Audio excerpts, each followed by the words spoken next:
জান আপনি হাত মুখ ধুয়ে নেন, খাওয়া দাওয়া করে আপনাকে আশ্রমে রেখে আসবো। ঠিক আছে মা। আর সাথে কথা বলছি পরে।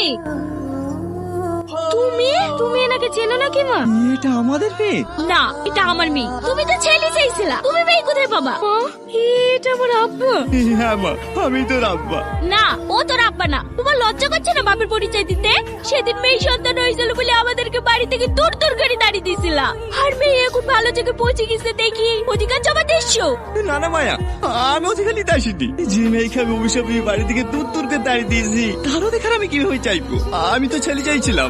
জানো মায়া, আমার দুটো ছেলে হয়েছে, তারাই আমাকে বাড়ি থেকে বের করে দিয়েছে।